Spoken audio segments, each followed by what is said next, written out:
Hello, everyone. This is the second part of Lab 2, the metric measurements. A couple of things that I want to point out here. I'm going to include two separate PowerPoints on this for you so that you can look at them at your leisure. But I'd like to just go through them real fast here so that we all know what we're doing here. So let me bring up the first one. The first one is on significant figures. And slideshow from the beginning.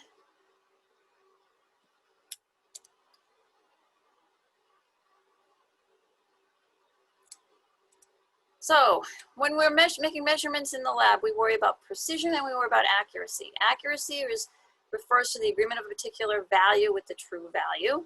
And precision refers to agreement among several measurements done the same way. So if we look down in the charts down there, you see the first target, it's neither accurate nor precise. The middle one, it's precise, meaning that all the arrows are grouped close together, but it's not accurate because it's not hitting the bullseye. And lastly, we have all of the arrows in the bullseye, so it's both precise and accurate. Rules for counting significant figures being digits of a number that are meaningful in terms of accuracy and precision. If it's a non-zero digit, it's always significant. So 3,456 has 4 significant figures. Zeros can be a little bit trickier. Leading zeros do not count as significant figures. They are just placeholders. And we can eliminate all those extra zeros by using scientific notation. So for example, 0.0486 has 3 significant figures, 486. The one on the bottom, only the 99 are significant. All those leading zeros are just placeholders. If the 0 is in between two non-zero numbers, then it is significant. So 16.07 has 4 significant figures. Trailing zeros, can be a little bit tricky here. Trailing zeros are significant only if the number has a decimal point. So for example, 300 meters, no decimal point, the zeros are not significant, you have 1 significant figure. 7,000, again, no decimal point, only the 7 is considered a significant figure. And on the bottom, you have 27,210. Only the 27 and 21 are considered significant figures. Zeros at the end and to the right of a decimal point are always significant. So if your answer is like 43.00, it has 4 significant digits. If it's 1.010, again, they're all significant. This one, 9.000, there's a decimal point, so those zeros are all significant, so there's 4 significant figures.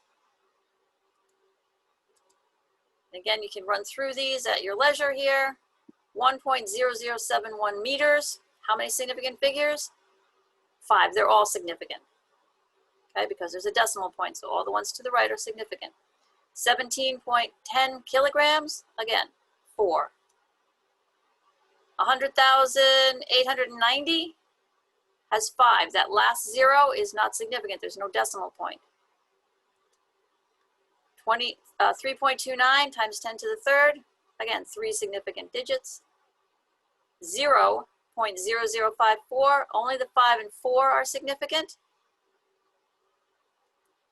And 3,200,000. Again, no decimal point.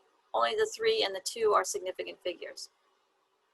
When we're talking about multiplying or dividing and looking at significant figures, you need to round your answer to the same number of significant figures as the measurement with the least number of significant figures. So for example, 6.38 times 2 we know equals 12.76.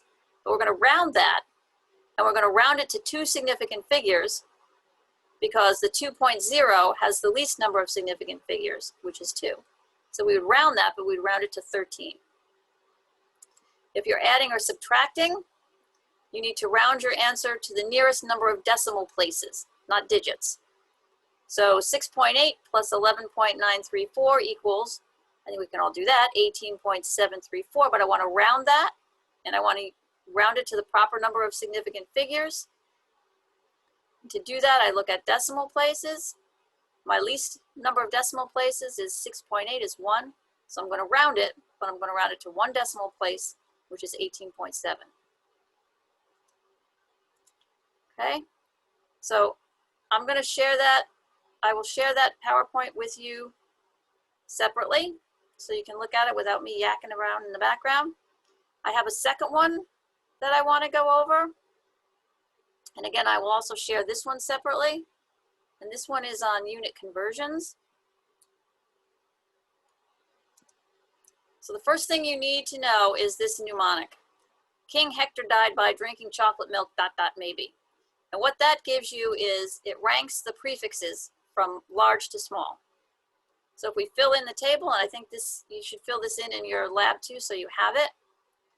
The prefixes are kilo, hecta, deca, then the basic unit of measure, whether it's a meter, a liter, or a gram, that's 1.